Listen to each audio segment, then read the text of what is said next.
We are live. I'm just going in the other platforms at the moment. Bear with me. Probably investor live stream.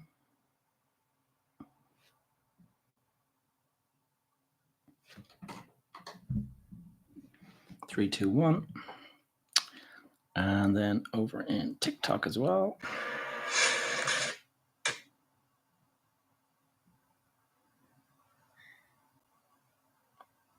Go live.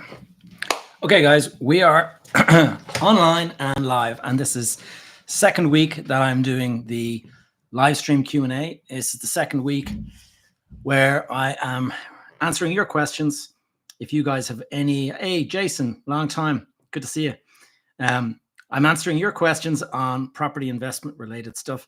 I'm going to begin with the usual. I usually go through the news articles that I've seen in the past week, and any articles that I've seen that I think could have an impact on, yes, you notice the mug, nice one. This is a mug for, yes, indeed. The man who's responsible, watching. So this is our live stream. We're going to do this. You guys can ask questions, and I'm going to answer them to the best of my ability. I'll go through the news first. There's going to be a number of questions, a number of articles that I think are going to impact the market, and it's just going to be general news and events and things like that that are having an impact on the property market. In addition to that, I'll cover just some news that's happening in and around the property market.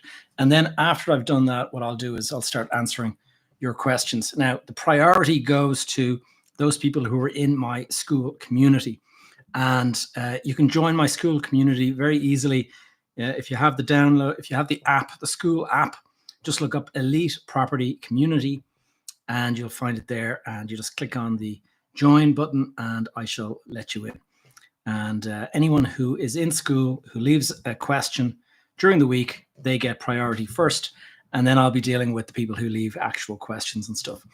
So off we go with the, and by the way, just so as you're aware, I also have a mastermind and an accelerator, and the accelerator is kind of an educational program, and the mastermind is a community that we meet on a regular basis. I've just finished with them about 20 minutes ago, and the idea is just if you're more serious about property and you're prepared to put a bit of, pay for a monthly access, then you can actually join a call with me.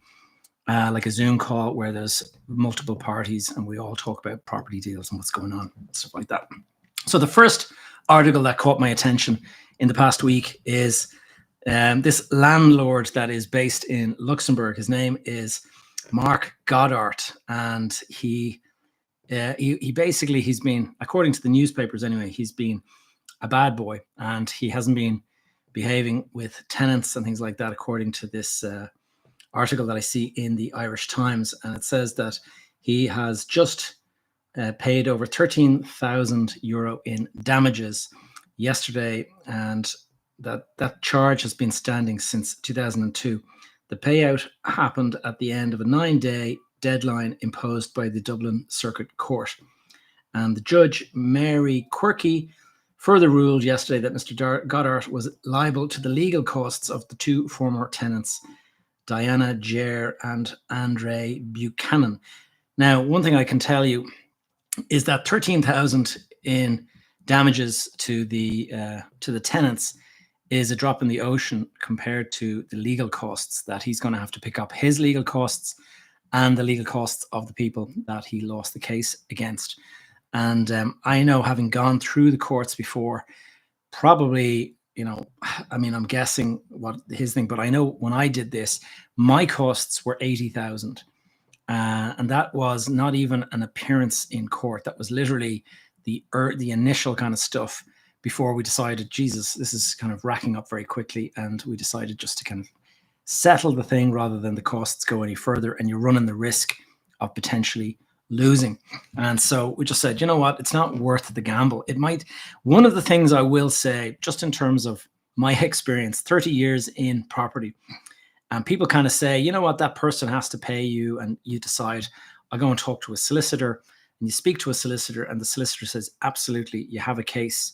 We can definitely get your money back. And you say, okay, let's go. And then suddenly you're going to court. And what I discovered, to my shock and horror, was that I was going to court feeling very confident. My solicitor and my barrister, who the solicitor had brought in on the case, was telling me that we had a really rock solid case. There was no issue to worry about. We would be, in fact, they were kind of laughing amongst themselves about how silly this case was. And so I went in to kind of see what it was all about, sitting in the back of the courtroom. And I listened as the opposition made their case, and the judge listened to it. And then my guys stood up and made their case. And all the confidence that they had before went out the window. And suddenly they were arguing a case with the judge. And the judge said, no, there's clearly a case to be answered here. And I was brought, and it was basically, I was enjoined in a case between two other parties. And I was just sitting at the back in shock. Like, what is going on here? The solicitor and the barrister were laughing about this an hour ago, and now all of a sudden they're very serious, and they're saying, Gavin, we're going to court. And I can remember thinking to myself, you told me that this wouldn't happen. And them saying, well, we told you that it was unlikely, but no guarantee.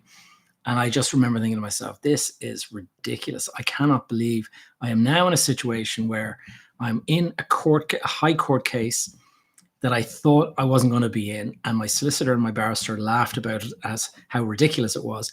And all of a sudden I'm in it. So I can remember saying, okay, what's next? What's the next step? And the barrister said, well, we're going to basically take your pleading. So we sat down and we explained everything.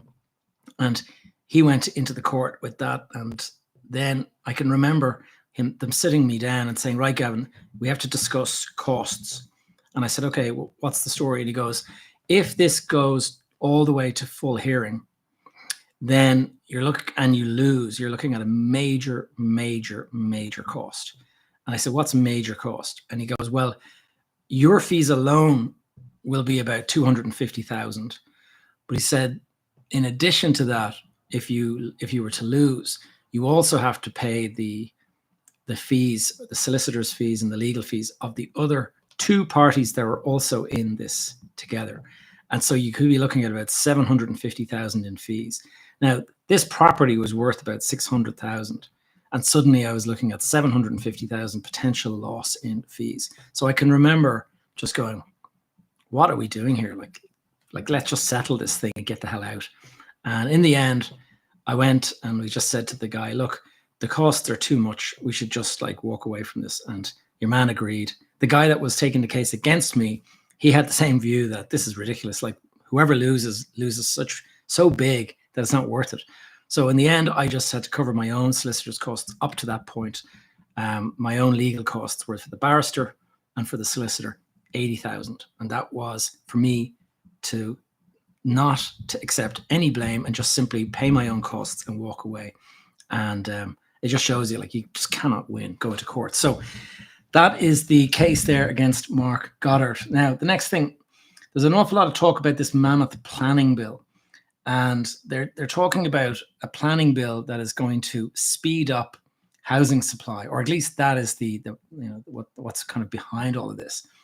And according to the Irish Times, it says that the mammoth 747-page planning and development bill, which is the third largest piece of legislation in the history of the state, has completed committee stage in the Senate, and it's not law of the land just yet. And it will be back to the Oireachtas in the autumn.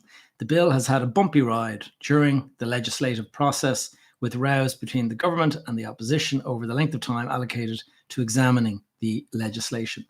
But what is in the bill and what will speed up the housing supply? So the government, why does the government want to pass the bill? The Planning and Development Bill is one of the key measures being brought in by the coalition government as part of its efforts to solve the housing crisis.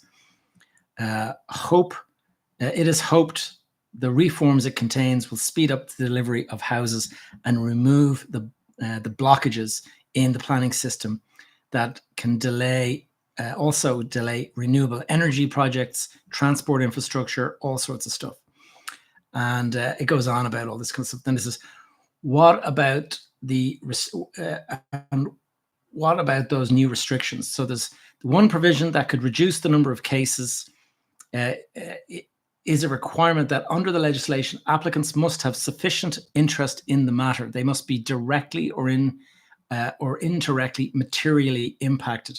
So what they're trying to do here is prevent the situation that there is where you've got people will sometimes, well, there was a documentary about it not so long ago about these guys that were lodging appeals to planning permissions, and they were lodging it on the basis that there was some sort of environmental impact that the project was going to have.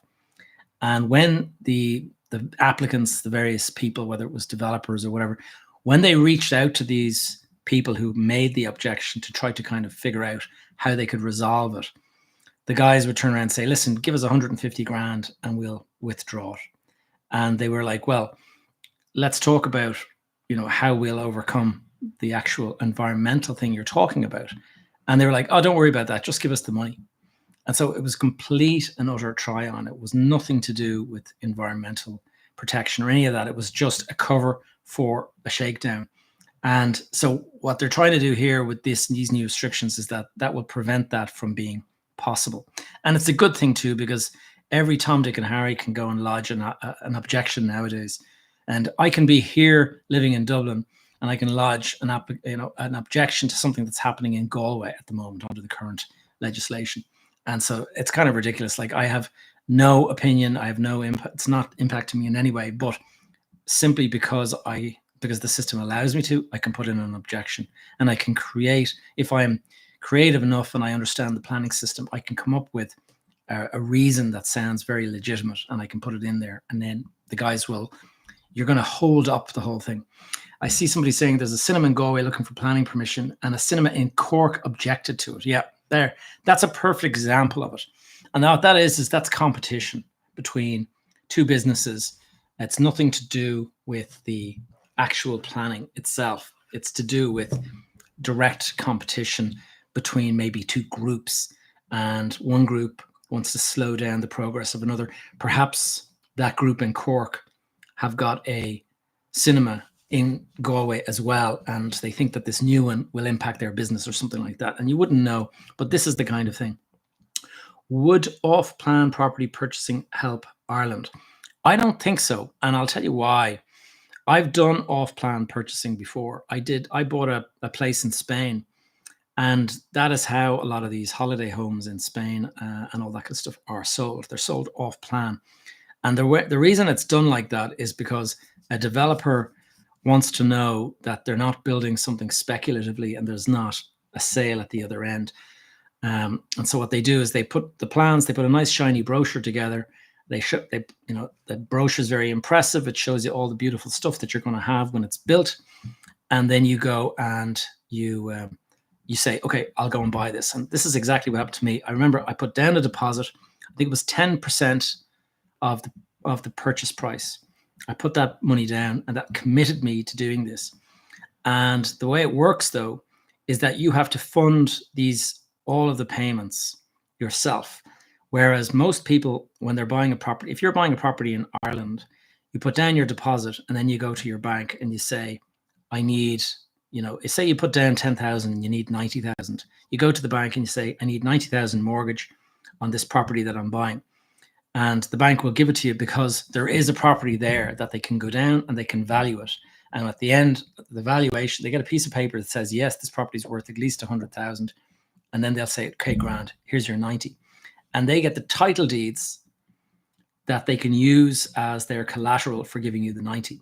Now, when you're buying off plan, there is no title deeds yet. There is no valuation yet because the thing doesn't exist yet. And so you have to fund the entire purchase yourself. And I can remember I put down my 10%.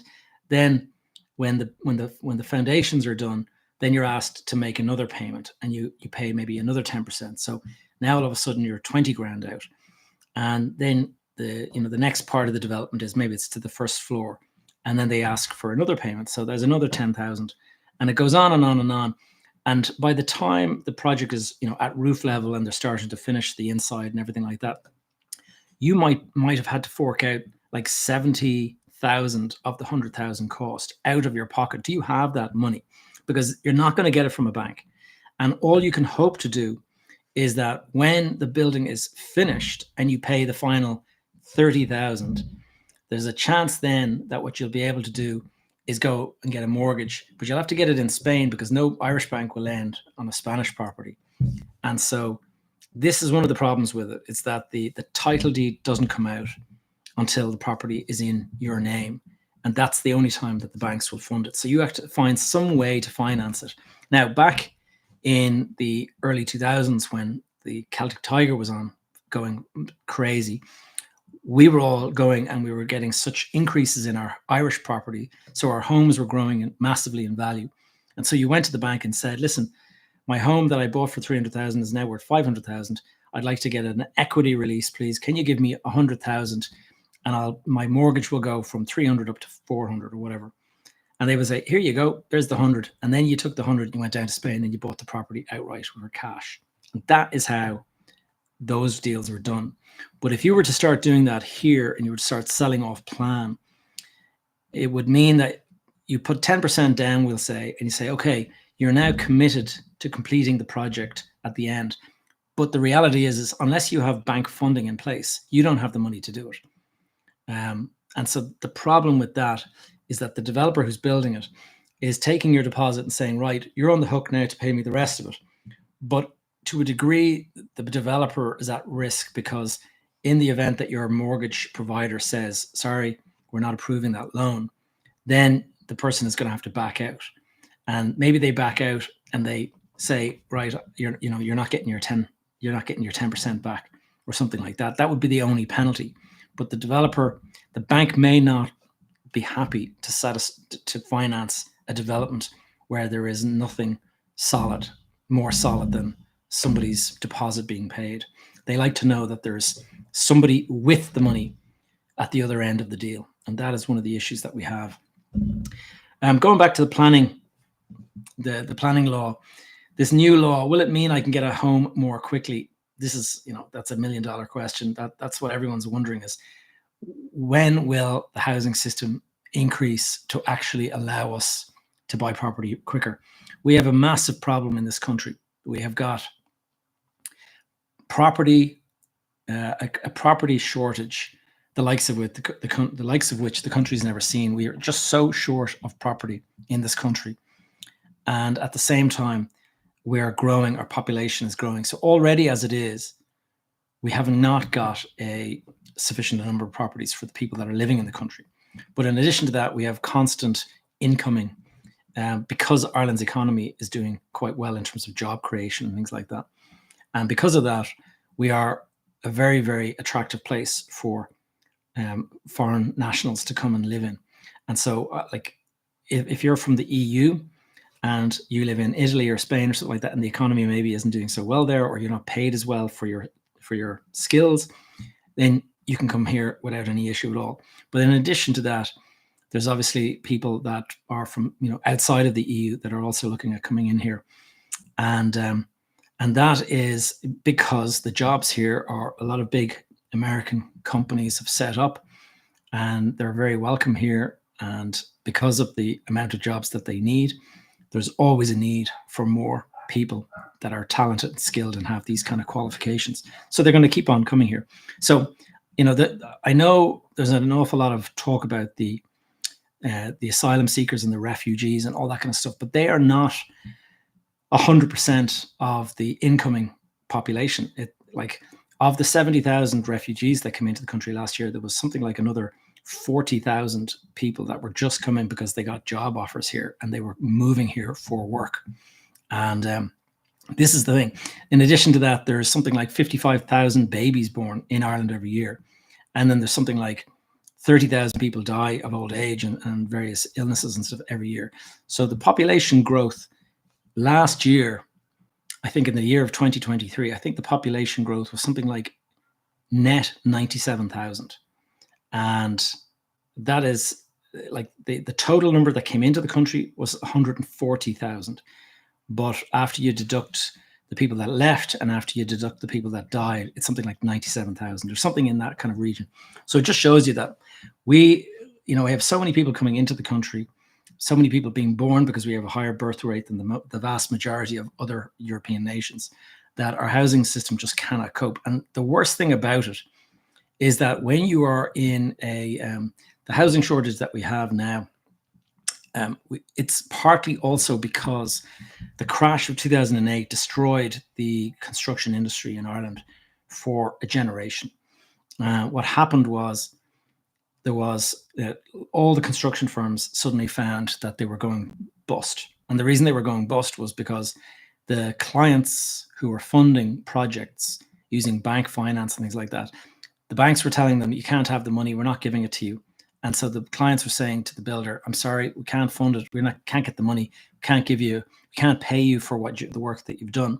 And so what happened was a lot of contractors went to the wall. And when that happened, there was tons of tradespeople that were working as subcontractors. They also either went to the wall or they were basically short-changed. And a lot of these guys, they were looking at maybe a couple of years of not having any work. And so you had a choice at that point. You can voluntarily decide to be long-term unemployed and draw the dole, which some people chose to do.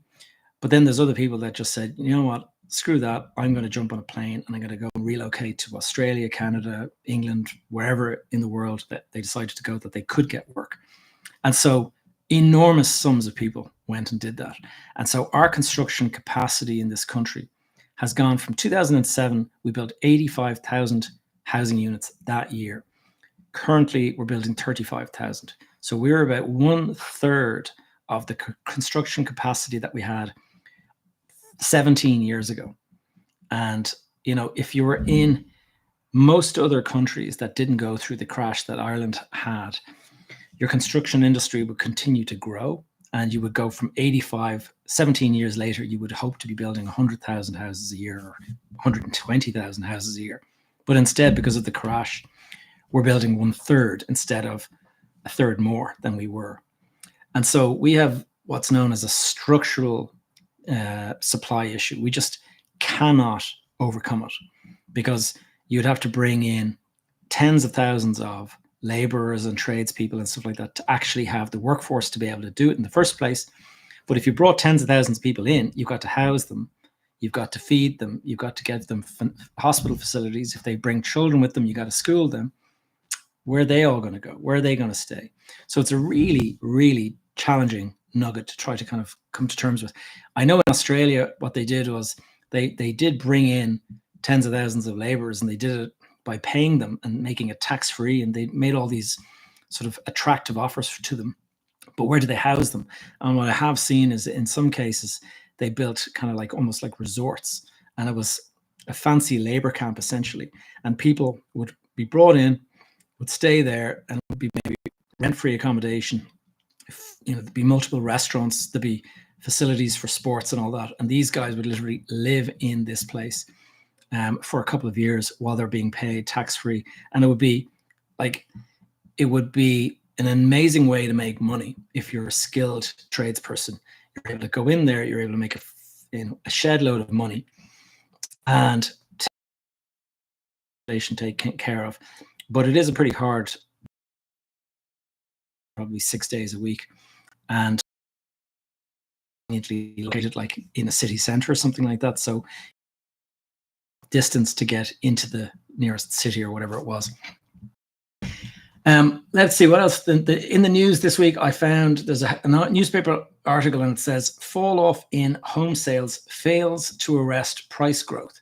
So it says that a decline in home sales in the second quarter of 2024 failed to arrest a rise in prices, according to the property tech firm GeoWalks. The group's latest report on the Irish property market indicated that 12,212 homes were sold between April and June of this year, down more than 13% on the same period last year. Dublin had the highest number of sales with 3,594 units. At the same time, the median price or the middle value for a home sold in the first quarter was 335,000, which is up 5.3% or 17 grand more than the same period in 2023. So you can just see like the prices keep going up, and it's down to supply demand tension. There's just not enough property to satisfy the demand. And it's going to be like that for a long time because, you know, it's not like a lot of people think that there's a crash coming. And I tend to push back on that idea because clearly prices are going up and it looks as if we're going through another boom like 2008. And that is the perception, certainly. But in my view, what caused the 2008 crash was speculators and people that were buying property because they wanted to flip it on. And if you look at what happened to crypto, that's the very same thing. So the prices of crypto shot up. Why is that? Because people thought, I'll buy it, I'll sell it, you know, I'll make a load of money. And that's the only reason that they were buying it, was because they thought they'd be able to sell it for a profit. Whereas property, people are buying because they need a property. They need to live somewhere. They need to increase, like if their family is getting bigger, they may need to move from a 2-bed to a 3-bed or a 4-bed or whatever it is. Like this is the purpose. This is what's generating the demand. It's not people with loads of money that are saying, I want to buy a load of property. And back in 2005 and 2006, it was very easy to get a mortgage. Like there was very low sort of investigation by the banks. Like they basically, you pick up the phone, ring them, say, I need money. They gave it to you. Nowadays, there's also stress tests and they want to check out this. And you've got the central bank saying that it can't be more than a certain percentage of your income and all this kind of stuff. So fast forward to today, and that is basically why we have a situation. We need to build. There's various sort of predictions as to how much we should be building, but I'm seeing a figure somewhere between 40,000 and 80,000. That's the number that we need to build every single year. And we're at 35,000. So if you take the lower figure, we're still short 5,000 a year. But if you take the higher figure, we're at half of where we need to be. And they're not talking about for 1 year. They're talking about for the next 2 decades. And so we're in a situation where we have to build somewhere between 40 and 80,000 homes every single year for the next 20 years in order to meet the demand that we have. And we're building 35,000. So you can see how this is a problem that's not going to go away. The only thing that could throw a spanner in the works is you've seen what high interest rates have done. The high interest rates have made it unaffordable for most people to go and put a property to, to buy a property. The banks are making it impossible to borrow because of the cost of interest and whatever it is, or the tests that they're doing on people are just so great that it's impossible to kind of qualify for a loan. That could obviously impact the ability of people to buy property, but it's not going to remove the demand for property that's there. It's just going to throw a bit of a speed wobble in it. And so the government tried to step in and help out with this. And they introduced the first-time buyers grants and all this kind of stuff. And they brought in this thing where people can kind of, there's first-time buyers help essentially. And what happened is the property prices went up because who are the people buying? That the only ones that can actually finance it now are the first-time buyers, because they're the people that are getting this assistance. And so they're the ones that all piled in to start buying property. And sure enough, if you have a look at the percentage of the properties that are going up in price, it is the properties that are being bought by the first-time buyers are the ones that are going up quicker than all the others. So it doesn't really matter how much, like the government is trying their best to sort of help, but it's just driving the prices up even more. And so that is one of these situations where it's extremely difficult to actually fix it. And I like to think of myself as a problem solver instead of a problem creator, but I cannot see an easy fix to this. And I'm sure the majority of the 35,000 homes are built for rent. You're probably right. I mean, and that's from Rene here. The reality is that people are, and I know people are, I get a lot of negative comments on my TikTok and Instagram from people that are thinking that I'm taking the sides of the funds that are buying and stuff. I'm not taking sides. Like, I would think it's great if people can go and buy property, but I can tell you as the person who's involved in construction of housing and stuff like that, is that financing the projects is not as simple as it seems. You don't just build it and then put it up for sale and people come along and buy it. You have to go and raise the money to buy the site, and then you have to raise the money to pay for all the construction on the site. And if you're building houses, it's not as difficult, because you buy a housing site, you pay money for the site, the banks won't lend you money for you have to buy the site pretty much outright yourself. Banks tend not to buy or to lend you money for a site that doesn't have planning. You go for planning permission, you get planning permission for so many houses, then maybe the bank will lend you 50%. The next thing that you have to do is you have to raise the money to actually pay for all of the construction of those houses. You've got to put in the sewage system, the water system, the plumbing, the electrical cabling, whatever needs to go in, all the groundworks, that all has to go in. The roads have to go in, everything has to go in. Then you build the foundations of the houses and they all start going up. That all has to be funded, usually by either an investor or a bank. And the bank are wary of lending too much. They'll lend you so much, like usually it's maybe a percentage, maybe 60% of the total that you need, they'll lend you. You have to come up with the rest yourself. And so when you're looking at doing housing, the good thing about housing is that what you can do is you can build, let's say you're building 30 houses. You can build maybe a row of 6 houses, and you build those, finish those, sell them, get money in for them, and it helps you fund the construction of the next ones. And then you sell those and you sell the next, and you move to the next one. And that's why you'll see housing projects that go up kind of in phases. It's the first phase, it gets sold off, people move in, they pay, and then you move to the second phase and the third phase and the fourth phase. And that's how it works in housing construction, housing estates, like houses. Where when it comes to apartments, it's very different, because the way it works with apartments is that it's a block. It's a huge, big lump of building. And let's say you're building those same 30 units, but instead of it being 30 houses, it's now 30 apartments in a block. That's a big block. Maybe it's, let's say it's 5 stories high and there's 6 on each floor. And those five stories, you're going to need lifts. You have to put in car parking. Now, if you have a big enough site, you can put parking around the ground. But if you have a smaller, tighter site, then you're going to have to build a basement. Basements are hugely expensive. But the point that I'm making is that you have to build this entire building and complete it in its entirety before you can sell one apartment. Because the banks, when they are buying from you, they are buying the property, and they're giving you the money as you're giving them the title deeds. So it's an exchange. It's not like, I'll give you the title deed as soon as I have it. It is an exchange, one for the other. And if you don't have the title deed coming to you at the same time that you're giving the money, then the bank will not lend you the money. And so you have to complete the entire building. You have to get practical completion, and you have to get all the certificates that the thing is ready for occupation and stuff. Then you start to sell it. And then along comes, the 30 buyers, and they say, I'll pay for this. Now, that means that the bank are saying, okay, we will wait until all 30 people are ready to buy at the end of the construction project. And meanwhile, you have to fund all 30, the construction of this big block. And it, instead of selling off 6 and getting some money back and then starting the next 6, you're building all 30 in one big, huge lump. So the borrowing could be 5 times higher than building a small building site of houses instead. And so you're in a situation where most of the time the banks just think that's too much of a risk. They're not willing to lend you the money on it. And so what was happening was the developers were going off, and the funds, the big funds, the investment funds were coming along and saying, what we'll do is we have $1 billion sitting in the bank. We will give you a contract to purchase that property in its entirety when you have it built.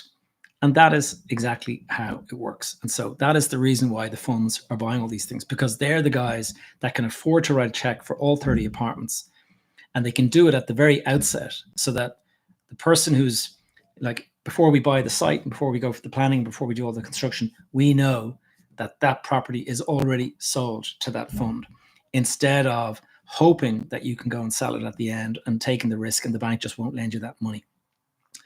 And that's what's happened. And so a lot of people think that the funds that bought loans back in 2008, and they came into the country and they bought up all these loans from the banks, and they paid, 100 million for a loan book that was once worth 700 million. So they got it at a fraction of the price. And now they're going and they're charging people mortgages and all sorts of stuff. They're not the same as the people that are coming along and buying the blocks. They're quite different. And but they're both called funds, so people naturally draw the conclusion that they're all the same thing. But it's quite different, and the reasons for it are very different. It's not that they're trying to get something cheap. It's just that they have the money. They have, if it's a pension fund, they have to pay out so much every year. And so their job is to find investments that will actually allow them to make those payments every year. And so that's what they do. So they see, okay, here's a development of 50, 100 apartments. Let's go and buy all 50 or 100. Let's pay this guy all this money, and then we'll have this thing forever paying us a monthly amount, and we can go and use that to pay our pensioners. That's how it works. The guys that came in and bought up all the loans back in 2005 or after the 2008 crash, that they bought it on the cheap, those guys were mostly these kind of vulture funds, and those are the guys that are going around looking for blood, and they like to sort of basically get something they like to buy distressed property. They like to find people that are on their knees begging for help, and they say, okay, we'll buy it from you. And that's why they're called vulture funds, as opposed to the investment funds that are doing the other stuff. I see in the news there is a couple claim that they repaid Pepper debts, and so there's a couple there that are basically being accused of not paying their debt, and they say that they have. So it's in the court there. But I know a lot of people, there's a great deal of frustration with these funds that are, they don't have proper paperwork. In a lot of cases, they just didn't. We have a question here from Georgia. So if funds didn't buy apartment blocks, developers would just build homes otherwise? You see, the thing is if you buy a site, this is where it's complicated. If you buy a site we'll say in a rural part of the country, then housing is the obvious choice that you would do there. You would build maybe 50 houses, and there'll be 50, there'll be 25, and they'll be attached to another. So there'll be 50 units, maybe 25 semi-detached houses attached to another semi-detached house. So 50 units in total. And you're going to sell those all day long. But when you're closer to the city centre and you're beside like a train track or beside a main bus route or a train, like the DART station, when you're close to public transport like that, and when you're near to the city centre, the density requirements go up much, much higher. So I've built a site in the last couple of years, and it's half an acre of land. Let me see, is it half an acre? It's 30. It's actually closer to an acre of land. And the way it works in that area, we were told that we had to build 52 units per hectare, which is about 2 acres. So it's around 25 per acre. Now, if you were building on an acre of land houses, like in that area, I probably would have built 4 nice detached houses with decent gardens, each with their own driveway. And you do really, really well, because that part of the country, there would be a lot of buyers for that type of house. Nice detached house, maybe a 5-bedroom house with a nice driveway and a back garden. 4 houses makes perfect sense. No, the planners will not permit that. They want you to build, 25 in this case, house, or 26 apartments or duplexes. And that is the reason why it is so much more difficult. It's not your choice. Like if you buy a piece of land that is zoned in a high density area, you can't build what you want. You have to build what the planners will permit you to. And they're not going to permit anything that's low density. And so you end up having to build an apartment building, and the apartment building is not that easy to finance compared to, say, building 4 houses. If you were building 4 houses, it wouldn't cost that much at all, and it would actually sell very easily, and a bank would be very quick to finance that.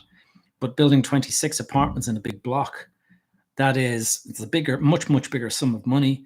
The banks might be a little bit reluctant. You might be able to finance it because it's not that large.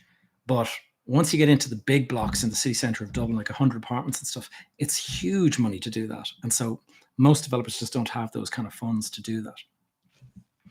Let's go on to, I'll tell you what I'll do. We're in now half an hour. Let me answer some questions. I see There is a lot of questions coming in on TikTok. There's a lot of questions coming in on Instagram as well. So I'm going to go back to the start. And I've also got the school group.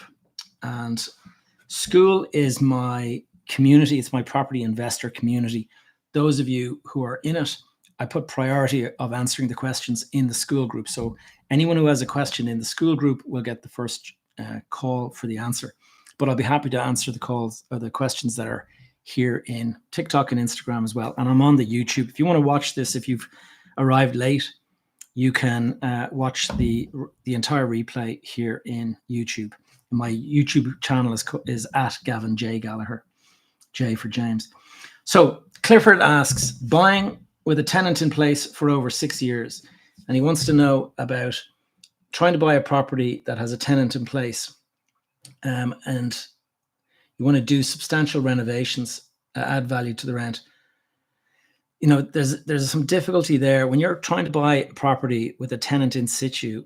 It usually, I mean, I can see what's happening nowadays is usually when a tenant is in situ, there is actually a scheme where the tenant can approach the local authority, and the local authority can turn around and basically help fund the purchase of that property, rather than the tenant being asked to leave the property so that it can be put up for sale. The tenant can actually seek assistance from the local authority to actually purchase the property from the owner. And it's, you know, it can work actually quite well in some cases where you have a property that maybe doesn't have as much, maybe it's not in a great location, or maybe it's in a poor condition or something like that. And so it might be, but I know that if you are going down that route, what usually happens is that the local authority will send in an architect or some sort of a surveyor, and they'll go in and they'll do an assessment of the standards that the house is in.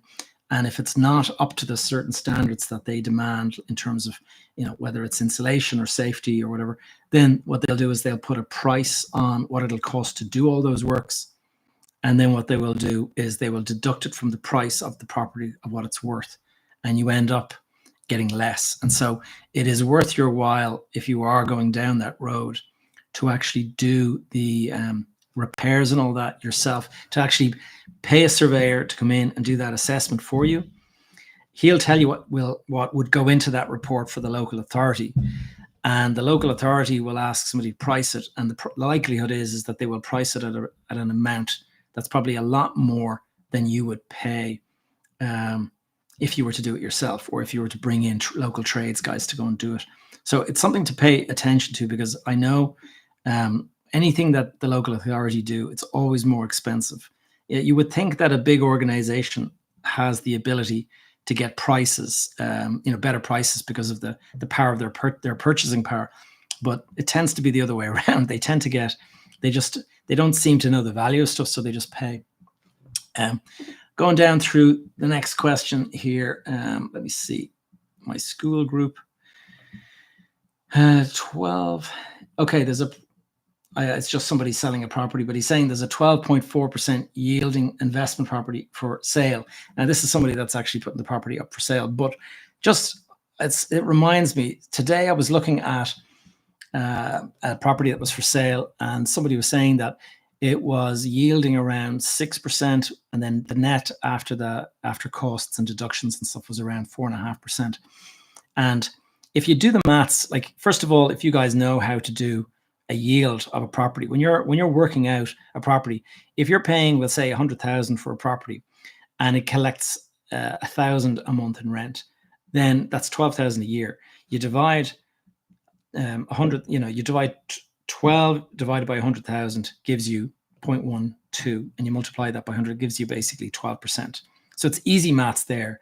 100,000 property collecting 12,000 a year, it's 12%. That's a pretty decent rate, 12%. Now, you can do a lot better than that. I know some people buying property in the country, like say in a rural area of parts of Ireland and stuff, they can get 18%, 20%, 25%. And that means that whatever you pay for that property, within 4 years, you've recovered the price of that property in rent. But when you buy in a higher density area like Dublin or something like that, the prices are much, much higher. And so the yield is much lower. And so you could be looking at 4%, 5%. And in fact, if you go to the bigger houses, the more fancy houses, those things produce a very, very poor return. Usually it would be like maybe 2.5 or 3%.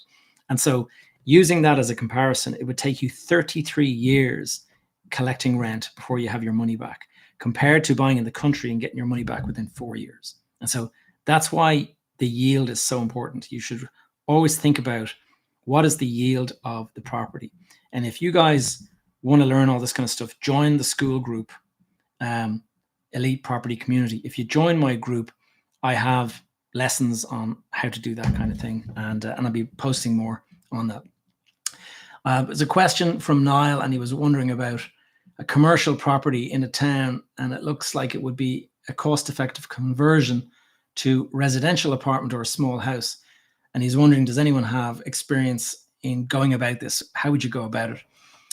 What a lot of the time, if you want to convert a property from commercial into residential, what you got to do, the place to start is the planning file for that property, because a lot of the time there will be planning in place already, and it's probably a planning that says that there is planning for this to have commercial use in the form of maybe a shop on the ground floor and offices on the upper floors or something like that.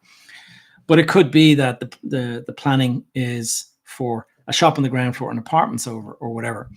And so a lot of the time, the units that are above a shop, that's actually quite an attractive way to do it. Now, you got to be careful who you put into the shop, because I have owned apartments above a shop before, and they went and they put in I think it was an abracadabra fast food place that did, kebabs and stuff like that. And the smell of every night when they started up the cookers and you had the fat, the boiling fat or whatever, it was just the most horrible smell. It got into every part of the apartment. And so it was very difficult to sell that because of the smell. You had to have air fresheners and you had the windows wide open and stuff like that whenever you were doing a viewing to try and sell it. And but that is an attractive way to go. The best is you want to try and find a clean use retailer to go on the ground floor if you own the entire development. If it's in commercial use and you want to convert it to another use, you got to go for planning permission to put the stuff above. And nowadays there's various things like fire safety, and you need to make sure that you've got the various advisors that you need. Like, this is one of the reasons why you bring an architect in and an engineer. If you're doing any kind of structural work, it's very important to bring in an engineer, because you might be thinking, I'll just remove this wall and I'll create a bigger space, but that wall might be load bearing and you could end up with the whole thing coming down and stuff like that. So be very careful. I actually had a tenant talking to me about expanding into the adjoining property, and they said, did I have a problem with it? And I said, no, it's great, but make sure you don't take down that wall. And then I saw the architect's plans that they had, and they wanted to take down the wall and make it into a big wide open plan space. And I was like, but you realize that that's a load bearing wall. Like, there's if you take that wall down, you could actually end up with a structural kind of a collapse or something. And they didn't have an engineer appointed for this. So that could have been a complete disaster. And that's why it's super important that you bring in the various consultants that you need. And it's not always cheap to do this, but you need to do it, because otherwise you can get yourself in trouble. And when it comes to health and safety, if there is any kind of issue, if you do something, you're a landlord, you buy a property and you're renting it out to people. And if, we'll say, God forbid, there's a fire or something like that and somebody gets hurt, and then it's discovered that you didn't have sufficient fire protection in, that you didn't have the smoke detectors in, and you didn't have whatever. If you're seen as at fault, that is a major problem, because health and safety is a criminal. It goes into criminal law, not civil law. So civil law would mean you get a rap on the finger. You basically get a slap on the wrist and say, you're a bad boy. We're going to fine you for that. And here's a couple of hundred or a couple of €1,000 fine. But when it comes to health and safety, if you're found to be in the wrong, you actually may end up doing a custodial prison sentence over, depending on how bad it was. Like, you guys are probably, a lot of you will be too young to know about the Stardust disaster, but you probably would have read about it over the years. The Stardust happened when I was a child. I think it was 1979. and there was a nightclub, and the owner of the nightclub was trying to prevent all these young people from getting free into the nightclub using the fire escape doors. So we wrapped chains around the doors to prevent them from being opened from the inside. And then it was at Christmas Eve, or it was Valentine's Day or Christmas Eve, or there was some event, and the whole thing went up in flames. And because they had a carpeted ceiling or something like that, the flames spread much, much quicker. And like dozens of people were killed in that fire. And they were all trying to get through these fire escape doors. And they were chained, and so it was impossible. And that's still being talked about today, like 40 years later. And it's just incredible that this person is now, the person who owned the club is still alive, but he's in his, I think he's nearly 90 at this stage, but he's still responsible for what happened that night. And so there's all sorts of stuff going on. Don't take health and safety for granted. Be very careful about that. I'm just reading the questions here. So what is your opinion on the proposed large-scale residential development in Dundrum? I mean, anything that's, we need housing. So I'm kind of supportive of anything that is large housing. Like at the end of the day, we need as much housing as possible. I'm not going to be objecting to any housing schemes really, because I think if you're objecting to housing schemes, then you're part of the problem rather than being part of the solution. That's my simple view of it. Now, if you live in that area, maybe you've got, some of the nuance that I don't have, but it's like, as far as I'm concerned, we should just be opening it up as much development as possible. And it's the only way that we're going to do it. The problem is that we just don't have the capacity. Let me see. What about when you're given 3 to 5 years to pay the remaining payment once finished and used rental income to gather the funds? What's your view there? I'm not sure I understand that question. What about when you're given 3 to 5 years to pay the remaining payment once finished and use rental income to gather the funds and sold the current market rent to the... I don't quite understand the question. I'm sorry about that. How would you refinance now in Ireland? Lots of options in the UK, very little in Ireland. Yeah, Ireland can be difficult. One of the things that I have heard is that if you have got equity stored up in your property and you want to use that equity and you want to sort of access it, if you go into the bank and say, I'd like to do an equity release, and you think that you're just going to be given the cash, that's not going to happen. The banks will not just give you the cash to go off and spend it on a fancy car or something like that. What they will do, though, is they'll give you the money to go and do some sort of improvement to the property. So you could go to them and say, I want to get 50,000 of an equity release from my mortgage, and I'm going to use that to extend the house and add all this additional value. And what you could be saying, the bank will look at it as, okay, we give them 50, but the property value might go up by 100. And so from their point of view, it seems like a wise, sensible decision. And from your point of view, you're adding to the value of your property or your portfolio. If you wanted to buy an additional property with that money, then you go to the bank and you basically explain what your view is, and this is what you want to do. A lot of people get caught out, though, in they buy a property and they tell the bank that they're buying a property as their home. And if you're buying a property for your home, the banks will give you 90% of the money of the debt, we'll say.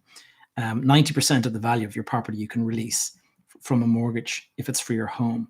But if you're buying it as an investment property, the maximum they're going to give you is about 70%. And so the difference is that, let's say you're buying something for 100,000, you're going to have to come up with 10 grand deposit to buy it if it's for your home. You're going to have to come up with a 30,000 deposit if you're buying it for investment. And so you can see people will be like, well, I just tell them that it's for my home, so I only have to come up with the 10 grand. And then I'll start renting it out later. And so that's what a lot of people do, right or wrong. I'm not going to comment on that. But the point is that when you go to do the second property and you go into the bank and you say, I'd like to get an equity release on this first property to buy the second property, what they'll do then is they'll suddenly realize that, well, you're turning this into a rental property. So you need to go, and any equity release you thought you were going to get might actually get absorbed by them saying now, instead of having 10% down, you have to have the 30% down. So a lot of the time you end up having the equity that you thought you were going to release locked up even more. So be careful about that. What is the best option, a house or an apartment for passive income in Ireland? Okay, this is a good one. What I'm going to say to you here is you got to think about what your long-term objectives are. Okay, if you're an investor and you're looking at a property and you're saying, I really want to go and buy an investment property, I want to sit back and I want to just collect the rent every month, and I don't want to do any work to it, I don't want to do any extra work, I just want to have a very simple investment, then an apartment sounds like a good way to go. If it's in a busy city, you'll always fill it, you'll always be flying. But if you're a person who's thinking about, how am I going to get to the next level? I want to buy a house, I'm going to add value to it, I'm going to buy it, say a 3-bed house, but I'm going to extend it out the rear, and maybe I'm going to turn it into a 4-bedroom house, and I'm going to make the floor area larger. And so now, instead of it being worth 100, you spent 50,000 on it, but the value of the property with the 50,000 spent has gone from 100 to 200. So now you actually have you've created 50,000 of value. You can do that with a house because it's your house, it's sitting on your land, you own the property outright. Whereas if you're sitting in an apartment, it's very, very difficult to add any kind of value because you've got apartments above you, you've got apartments below you, probably to the left and right of you as well. So there's nowhere to extend. So you're stuck with the floor area that you bought. That's the amount you have.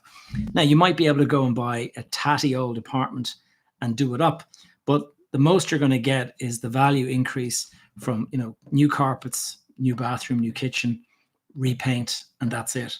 And so it's limited what you can do in terms of adding value. But if you want to go and add substantial amount of value, well, you can do that with the house.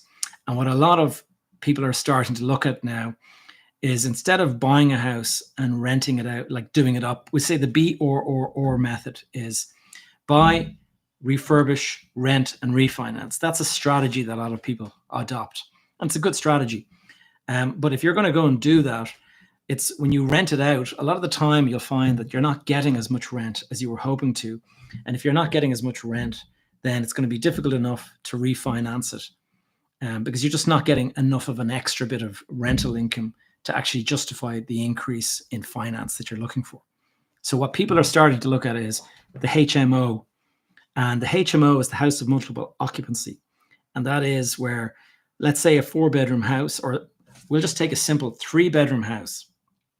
And what you do is you buy this house, and instead of renting it out to a family who have, like, say, 2 kids or something like that, you go and you take the house, you turn the living room downstairs into another bedroom, and then you maybe extend out the rear and you build maybe 2 more bedrooms out the back. So now, instead of being a 3-bedroom house, it's actually a 6-bedroom HMO. And that means that you can accommodate 6 individuals in that property.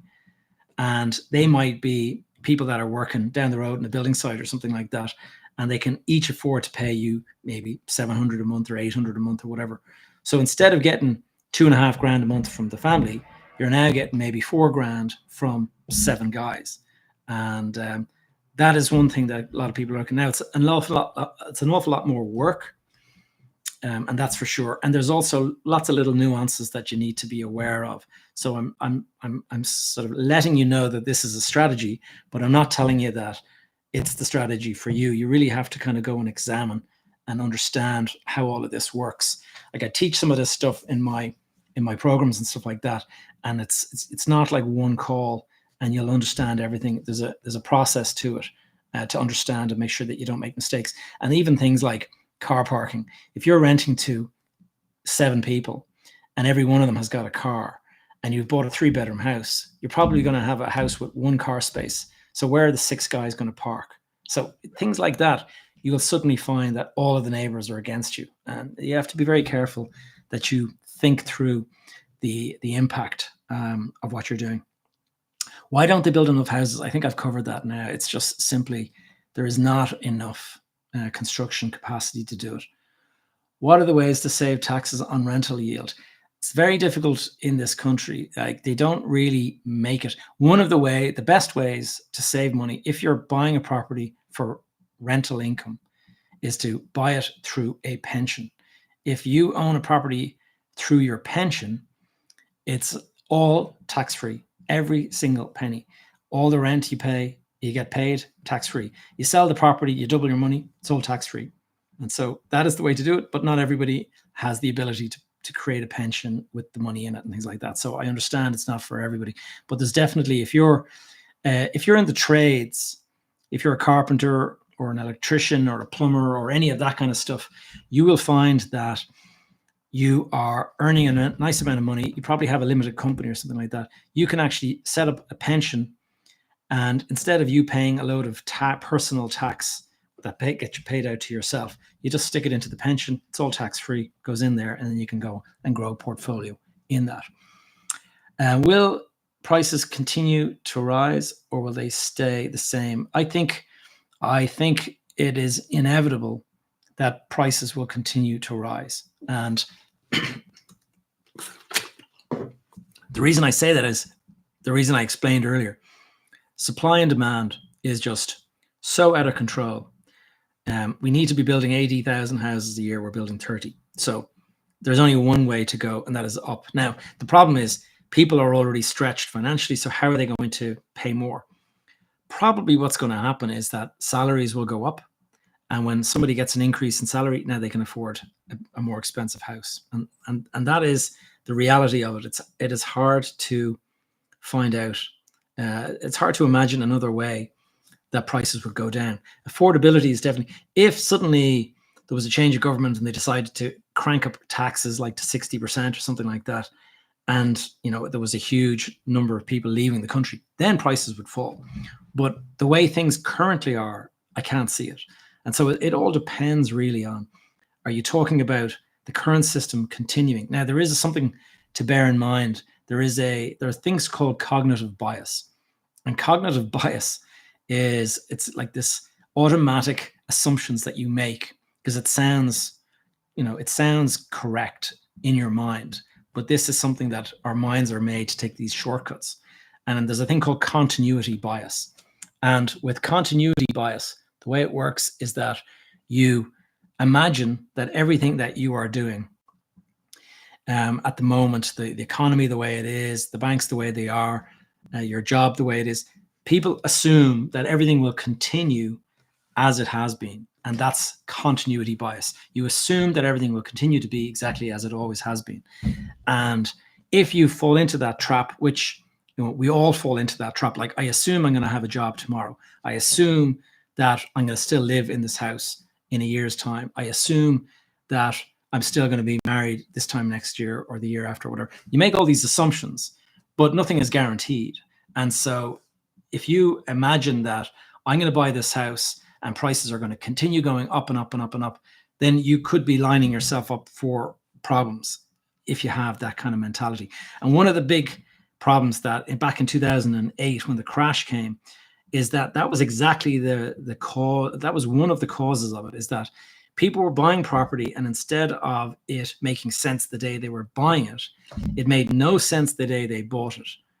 But what they thought was, okay, they were extrapolating out and they were saying, look, the price I'm paying right now is way too much, but I know prices are going up 20% a year. So next year, I'll actually have gotten this at the right price. And the year after that, I'll be in a profit. And that was the extrapolated sort of logic that they were using. And that's what got them into trouble. And so if you're buying a home, let's say, for example, at the moment, interest rates are like 6 or 7% on a mortgage, we'll say, and you're getting renting a property and you're getting, we'll say, a yield of 6%, we'll say. So it means that the money that you're getting in doesn't quite cover the mortgage that you've got to pay. And so you're kind of thinking, well, you know what? It's no big deal, because the reality is that the prices are going up every year. So I'll struggle through this year, maybe 2 years, maybe rents will go up by that stage. Maybe interest rates will come down, but I know for a fact that the prices keep going up, and therefore I'm going to sell at a big profit. That's where people got hung, because they suddenly realized, oh shit, prices have actually fallen. Instead of going up, they fell like 50%. And so guys got into enormous difficulty. And that's how they ended up going bankrupt and all that kind of stuff. Do you think the market is still greatly undervalued? I don't think anything is undervalued. I think it's just that prices are not going to go down. I think that the market is paying what the market is willing to pay, is what the market can tolerate. And that is the reality. Now, a lot of people, it says there, there's many property markets around the world are miles higher than 2007 levels.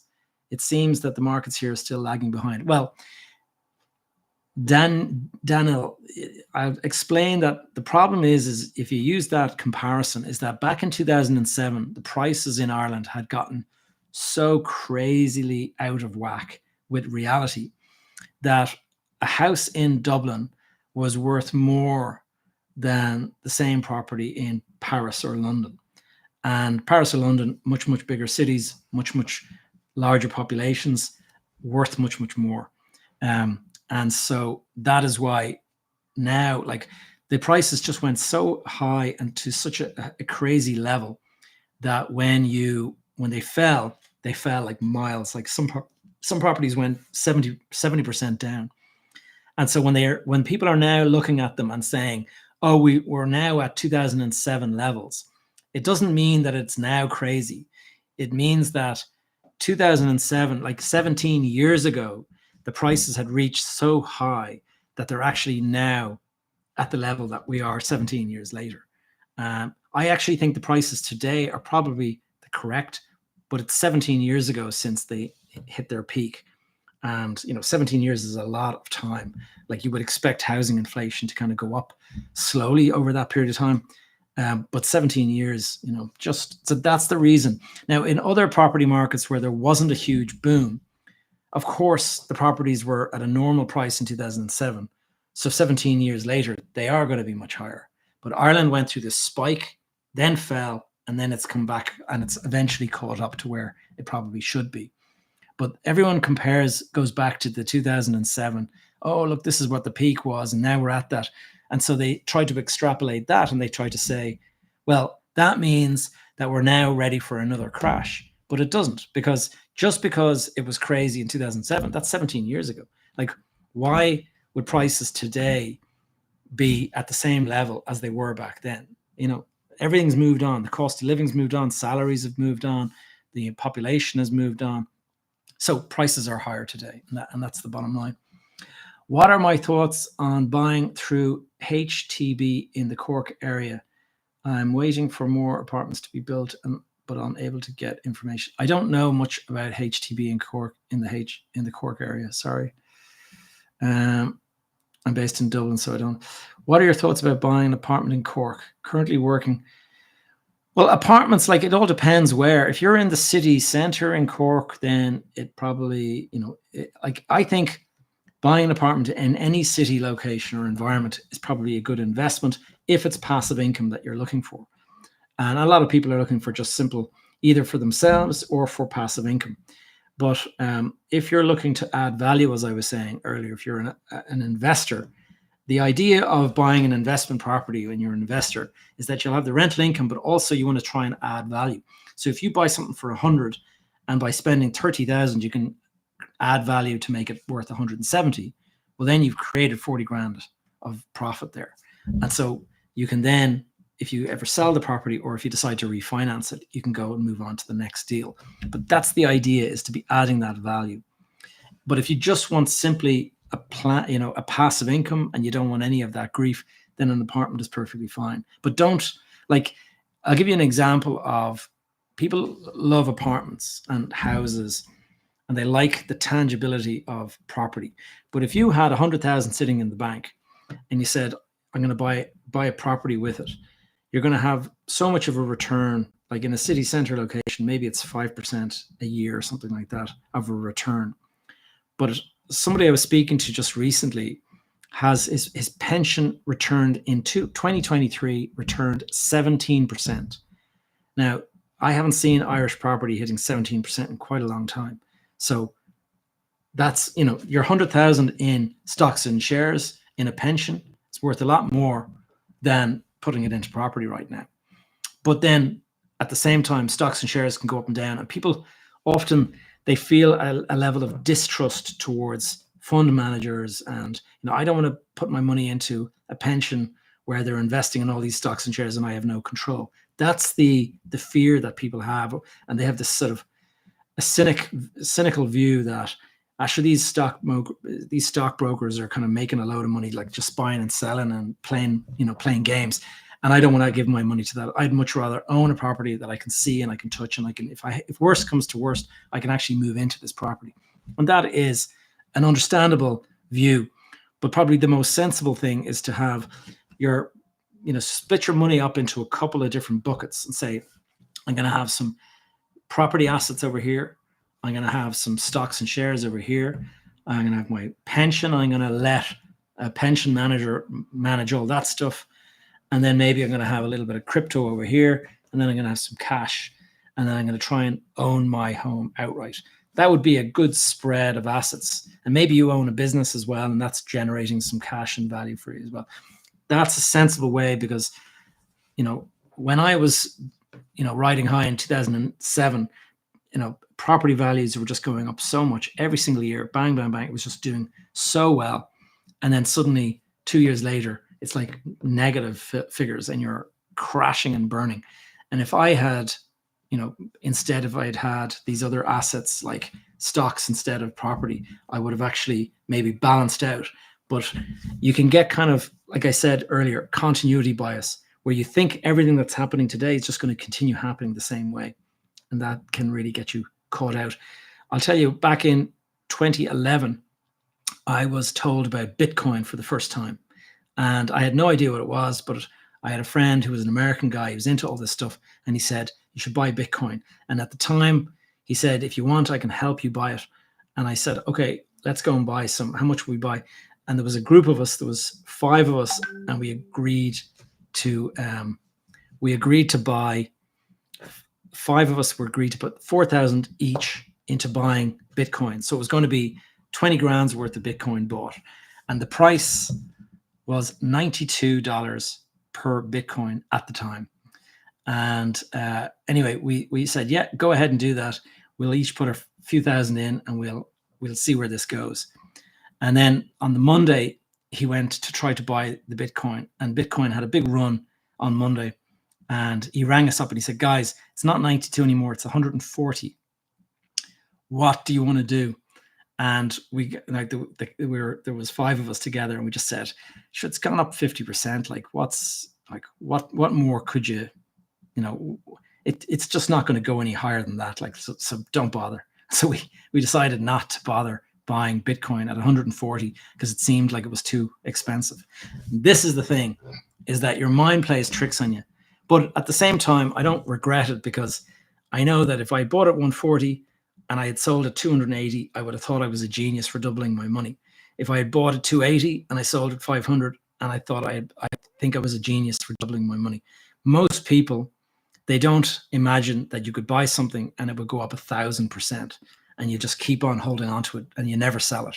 And so, this is the reality: is you're playing, your brain plays all these tricks on you. So you need to be careful about these different cognitive biases. Have a look up cognitive bias on ChatGPT or something, and it'll tell you all the different types, and you'll be amazed at the different ones. There's also there's continuity bias, the one I've been talking about. There is confirmation bias. That's an interesting one. That is where, if let's say you're looking at a property and you're thinking about buying it, and let's say that you're really fond of this property and you're like, you know what, I really, really, really want this property. You've made a decision to go and buy a property before you have all the facts and information. And you've decided, you've fallen in love with this property, and you're deciding that, you know what, I'm going to move heaven and earth to buy this property. And so off you go. And now you start looking for information on buying this property. And as you go looking for your information, your brain is telling you, make sure it's positive, because I want to support my decision. And this is subconsciously going on. It's called confirmation bias because you're looking for information to confirm the decision that you've already made. And so when you're in that mindset, you are not looking for critical information that might say, this is a bad investment. You're only looking for the stuff that says, yes, you're right, this is a smart move. And that is one of the reasons why you should understand these cognitive biases. If you're getting into buying stocks and shares or property or anything like that, study cognitive bias, because otherwise you could get caught up in these kind of automatic assumptions that you make. And a lot of people, here's another one. There's the sunk cost fallacy. People will think, okay, I've spent so much money now, I'm not going to sell, I'm not going to get out. But that might be the perfect decision to get out. Like, cut your losses and don't go any further. Don't go any deeper into it. Just cut your losses. But a lot of people won't do that. There's another cognitive bias where if you buy two properties, let's say, use the example, I buy property 1 for 100,000 and I buy property 2 for 100,000. And I decide to myself that I'm going to buy these two properties. So you buy them, and a year or two later, you're looking at the values of those properties. And property 1 is now worth 200 grand. And property 2, instead of going up, has fallen in value, and now it's worth 50 grand. So your one has gone up 200, the other's at 50. And you want to sell one and take your profits. So what are you going to do? Are you going to sell? The natural thing is, oh, well, I'll sell the one that has gone up 200 because I bought it at 100. It's now at 200. I have 100,000 profit. I'll sell that one and I'll pocket the money. And I'll keep this one that's at 50,000. And hopefully that will come back and it'll go up. That might be the worst decision that you make, because the one that went up from 100 to 200 might go up to 300. Whereas you could still have something that fell from 100 to 50. It could be still worth 50 a year or two later. And so you have to be careful not just make the automatic assumption that the one to sell is the one that's profitable. The one to sell is the one that is likely to, remain at its kind of stagnant level. And so that probably is the one. It's to cut your loss, cut the one that's not making you money, and stick with the winner. And so those are assumptions that people just automatically assume this stuff. And so you got to be careful. There's a couple of things that I talk about as I talk about the 4 E's. There's the ego and the emotions. They're kind of internal to you that you have control over, but a lot of time you're not even aware of it. Your emotions can make you do things. And let's say you're putting your property up for sale. And to use the example, you buy something for 100, you think it's worth 200, and you put it on the market for sale. And somebody comes along and offers 160 for the property. And you're like, that's an insult. I'm not selling it for 160. But that could actually be a very reasonable offer. It's just you're not satisfied. You're letting your emotions to actually control your decision making there. You should be looking into the market and saying, is this a fair price? Rather than having the assumption that it's below what you think it's worth. And I've done that before, where I had a property that had gone up a lot in value, and then I wanted to sell it at that high value. And the first couple of offers I got were lower. I rejected them, and then the market continued to fall. And then when I was prepared to accept the money that I thought I had initially rejected, suddenly the market had fallen further than that. And so I wasn't prepared to offer the lower level that they were now offering me. And it just kept on falling in value. And so you think that whenever the market is falling, almost always the property is worth less than you think it is. And when you're rejecting an offer, you're actually rejecting probably the last good offer that you're going to get before the market falls even further. And so you got to be careful. That's where emotions get in the way. The other one is your ego. And a lot of the time, your ego can come into it as well. And you're kind of like thinking to yourself, I know what I'm doing. I'm a stud. I can see myself making a huge profit on this deal. And so you decide that's, I'm going to hold out for a bigger profit, and your ego is steering you into danger there. And then the other things that can catch you, the other 2 E's, they're not in your control. They are the economy, which obviously will go whichever way it's going to go, nothing to do with you. And the other one is events. And where events can catch you is, take, for example, COVID-19. That was an event. When that happened, when lockdown took place, nobody had a clue. Was it going to be a week long? Was it going to be a month long? And obviously, everyone, the markets got kind of shocked by that. Now, as it turns out, the prices all went up, but huge amount of people lost their jobs and all this kind of stuff. And so people were not paying rent. Let's say 9/11, the terrorist attacks in New York City in 2001. I can remember vividly that day. I was watching CNN when the second plane hit live. And I remember thinking to myself, oh my God, what's going on here? This is a terrorist attack. The markets crashed instantly when that happened. When they realized America was under attack, instantly the prices, stock market collapsed. And the reality is that was an event nobody had any idea. So the day before, you could have bought a property thinking to yourself, yes, this is the best investment. The market keeps on going stronger and stronger. And suddenly the next day, everything has changed. And so events can really catch you out. And so you got to be super careful about just any assumptions that you think are absolutely rock solid. Just be careful that you don't get yourself caught. Any info about changing usage from commercial to residential in the context of Dublin? Well, anytime you want to do any kind of change of use, you need planning permission, almost always. If you're going, well, it depends. If you're going from one use to another use under the same, like zoning laws, the way it works is the zoning law permits a certain usage of the property.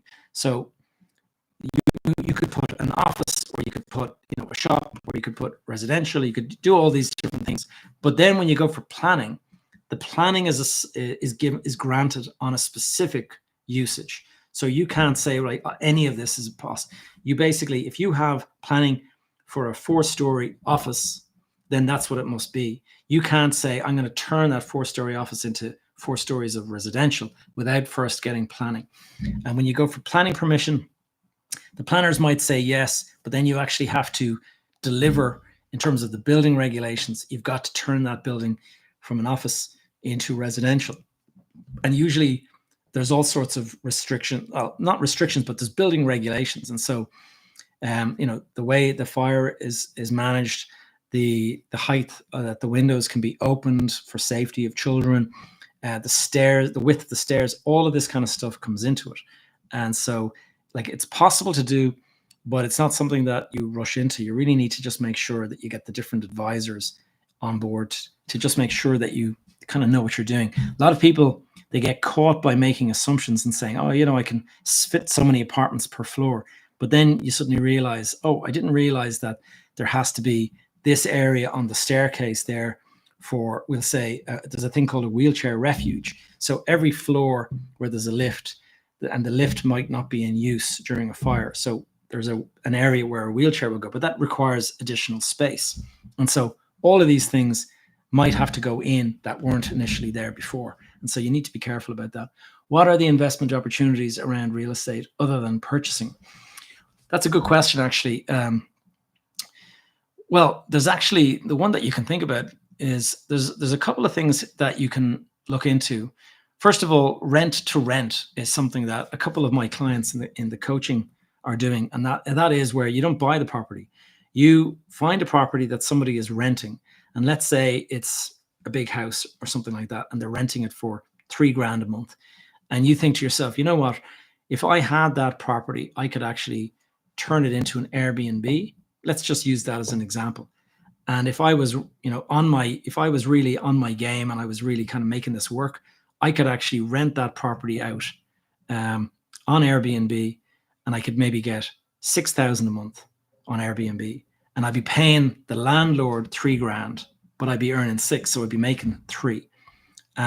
And people are doing that. And so one of the guys in the coaching, one of my coaching clients, he's got 2 properties that he bought outright, but he's also got 2 rent-to-rents that he's got, where he simply pays the landlord, and the landlord lets him look after all of the expenses and everything like that, but lets him rent it on Airbnb, and in return he collects the extra. And the landlord, what's attractive to the landlord is, like, there might be a little bit of jealousy that you're making more than the landlord was, but the reality is you've taken off his hands all the hassle, all the phone calls, all the will you fix this, will you fix that. The landlord is now getting the $3,000 a month, and he has absolutely no hassle at all. You've taken all that off his hands, and in return for that, you get the extra bit. that is a good way of looking at it. And then something that is very rarely talked about in Ireland is seller finance. And that is, it's very unusual to hear. You don't even hear people talking about it, but it's quite common in the US. And that is where somebody is selling a property and maybe it's in an area that's, not doing so well or something like that. And they want to get rid of it. They want to get this mortgage out from under them.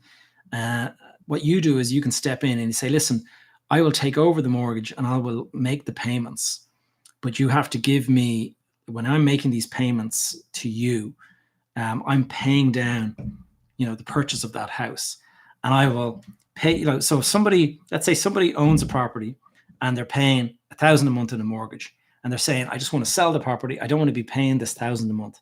And you come along and you say, I'll buy the property off you, but what I'll do is I'll buy the property off you at $1,000 a month. And so I'm going to pay you over, say, the next 6 or 7 years, $1,000 a month. And eventually you'll get all of the money for this property. Now, you would say to yourself, why would anyone accept that? Why not? When they want the money up front, surely. But some people will be saying, the only thing that's motivating me to get out of this is just the obligation to pay the mortgage. And if you're going to take that off my hands, then I don't have any more grief. And if you're prepared to pay me a little bit more than that, so I actually get this extra as well, then yeah, maybe that makes a lot of sense to me. And so he's off the hook for the mortgage. He's been trying to sell the property. He hasn't been able to sell it. And so suddenly somebody comes along and says, I'll pay you $1,000 a month. So you're off the mortgage and you're now earning $1,000 a month. Isn't that better than owning the property and having to pay $1,000 a month?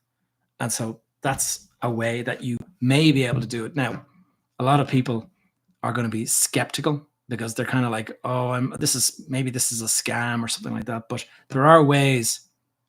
Now, I'm looking at some of the TikTok comments.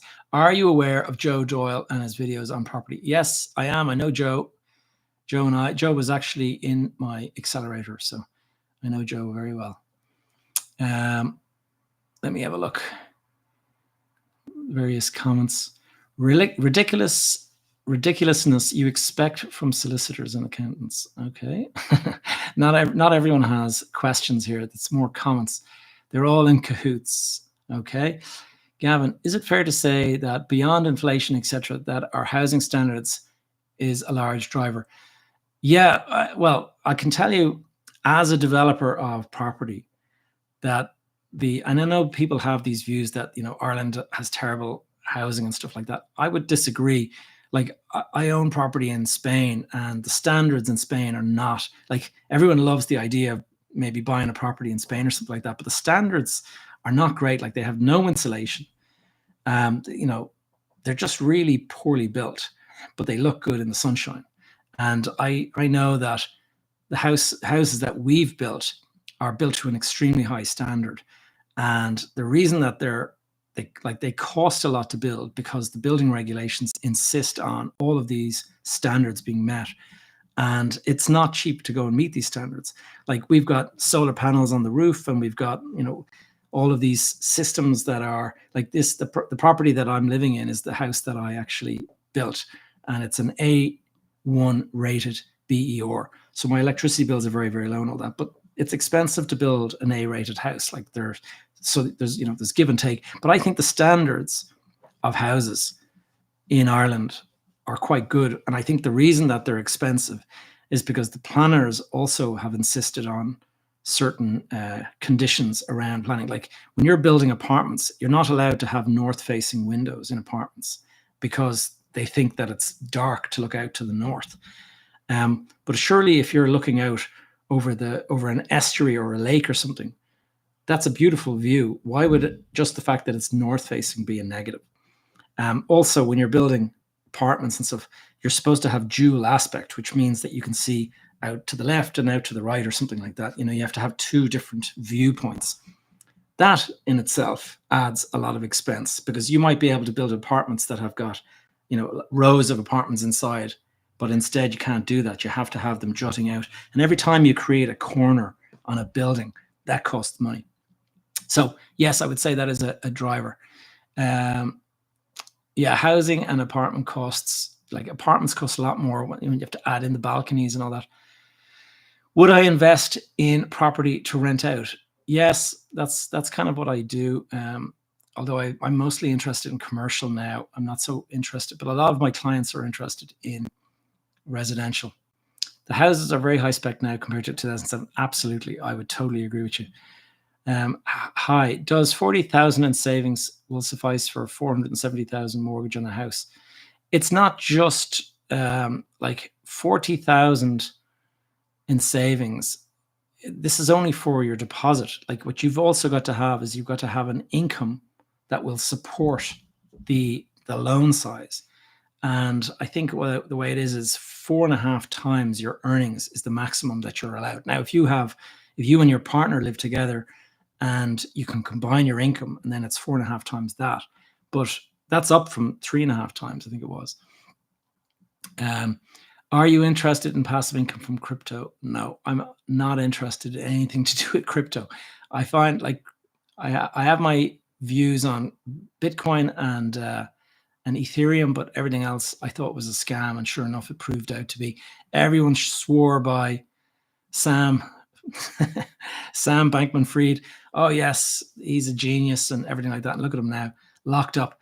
FTX, and then it was the same with the guy over in the other one, the competing fund. He's now just paid something like $1 billion to kind of stay out of jail.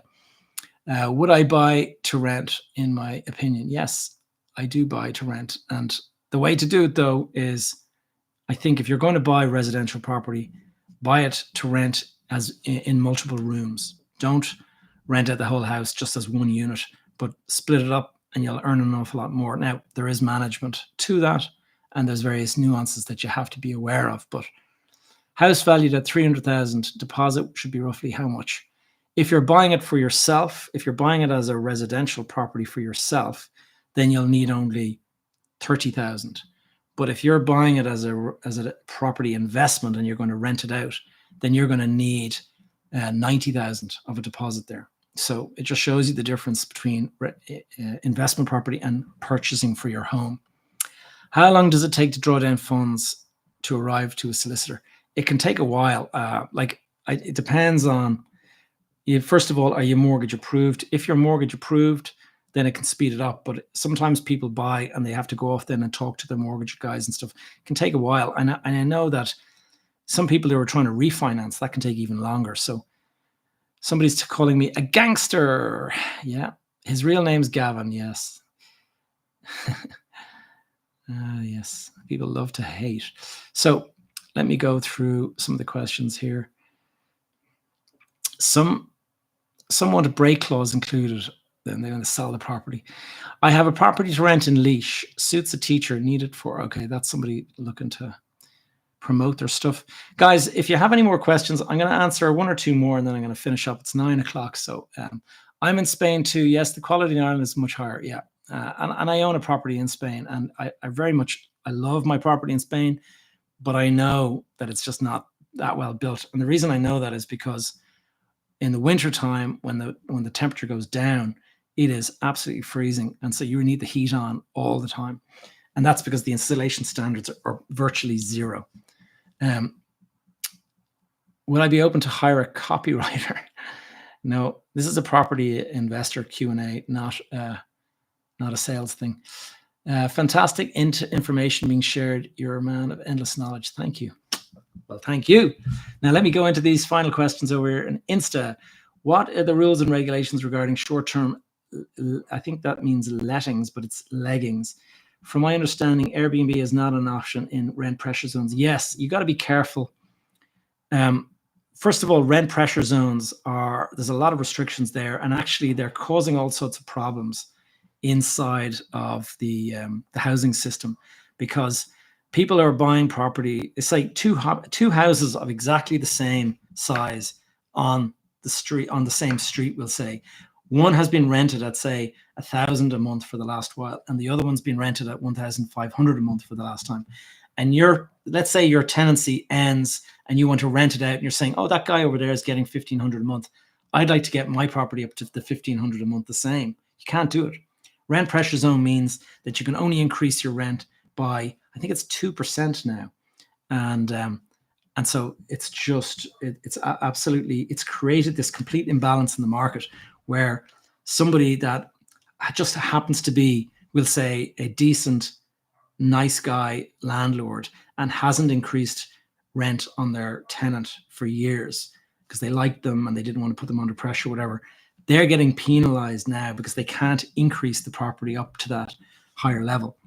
And so, and that has really created a big problem in the market. And so a lot of people, rather than getting 500 a month less than the house across the street, they just put it on the market for sale, and that's it.